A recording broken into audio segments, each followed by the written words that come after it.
समिती संभाजीनगरच्या वतीने दुपारी 2 वाजेपासून तर आतापर्यंत मुसळधार पावसामध्ये शेकडो शिक्षक या ठिकाणी रस्त्यावर उतरलेले आहेत। शासनाने जे राज्य सरकार कायदा तयार करतं, जे विधिमंडळ कायदा तयार करतं, त्या शासनाचा कायदा शासनकर्त्याकडूनच त्या ठिकाणी त्याचे नियमाची पायमल्ली होत आहे। सार्वत्रिक बदल्या ह्या 31 मे पूर्वी होणे गरजेचं आहे, पण संपूर्ण महाराष्ट्रभर 1,20,000 शिक्षकांची बदली प्रक्रिया शैक्षणिक वर्ष सुरू झाल्याच्या नंतर राज्य सरकारचे ग्रामविकास खाते यांनी प्रायव्हेट एजन्सीला ही प्रक्रिया राबवण्यासाठी दिलेली आहे। त्यांनी ही बदली प्रक्रिया आता शैक्षणिक वर्ष सुरू झाल्याच्या नंतर राबविण्यात येत आहे आणि ही बदली प्रक्रिया राबवत असताना यामध्ये प्रचंड प्रमाणात अनियमितता आहे। संवर्ग 1 मध्ये 20 घटक येतात, त्यामध्ये अनेकांनी बोगस आजाराचे प्रमाणपत्र घेतले, अनेकांनी बोगस दिव्यांगाचे प्रमाणपत्र घेतले। संवर्ग 2 मध्ये जे अंतर आहे किलोमीटर ते सुद्धा बोगस प्रमाणपत्र घेतले। इथले जे काही प्रमाणपत्र देणारे कार्यालय आहे त्याचे अधिकारी आहे त्यांनी आर्थिक देवाणघेवाण करून हे प्रमाणपत्र घेतलेले आहेत आणि असे शेकडो लोकांनी लाभ घेतल्यामुळं जे ओरिजिनल लाभार्थी आहेत त्यांना या प्रक्रियेमध्ये ते बाधित होत आहे। दुसरा अन्यायकारक GR एक शासनाने काढलेला आहे, संच मान्यता। राज्यातील जवळपास या धोरणामुळे 25,000 शिक्षक अतिरिक्त होत आहेत।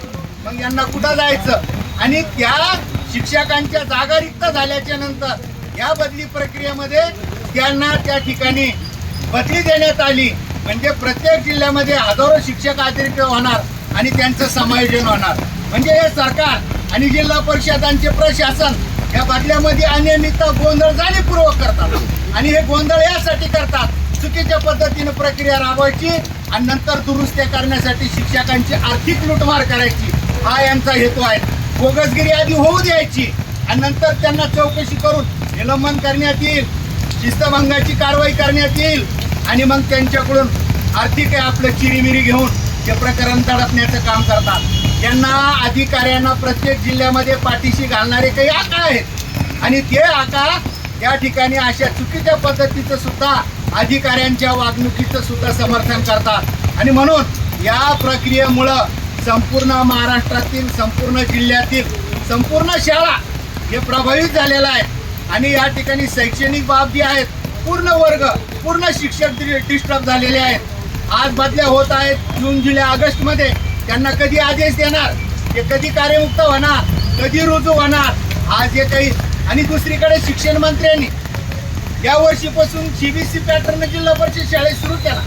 पहिलीला वर्ग शिक्षक जे काम करणार, अध्यापन करणार, त्यांना उन्हाळ्याच्या जूनच्या सुरुवातीला पहिल्या आठवड्यामध्ये प्रशिक्षण दिलं। आज त्या लोकांकडे वर्ग देण्यात आला, CBSE पॅटर्न प्रमाणे ते अभ्यासक्रम पूर्ण करतायत आणि त्या शिक्षकांच्या बदल्या झाल्या। म्हणजे CBSE पॅटर्न सुद्धा राज्य सरकारचा यामुळं फेल जाणार आहे, कारण ते शिक्षक बदलल्याच्या नंतर नवीन शिक्षकांनी त्या पॅटर्नची कशी प्रभावी अंमलबजावणी करणार। म्हणून यांना या सरकारी शाळा शिक्षकामध्ये संवर्ग 1, संवर्ग 2, संवर्ग 3 असे संवर्ग 4 वेगवेगळे आमचे गट तयार केले, आमच्यामध्ये मतभेद निर्माण केले, आपसामध्ये वाद निर्माण केले, चळवळी मोडीत काढण्याचा हा प्रयत्न केला आणि आपसामध्ये भांडण निर्माण केलं। काही बदली करा म्हणतात, चुकीच्या जरी गोष्टी होत असेल त्याचं समर्थन करतात, परंतु यावर्षी ते करतात, पुढच्या वर्षी बदलीत आले का तेच याला विरोध करतात।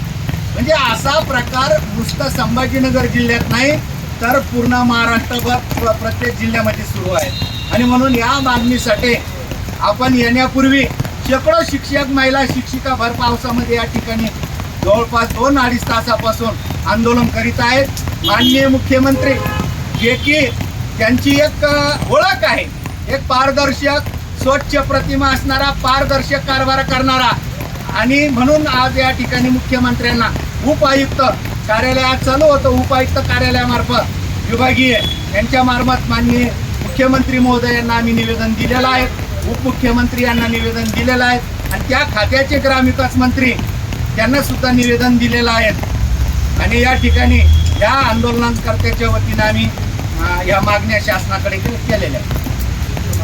दिलीप टाकणे, कृती समिती, मार्गदर्शन।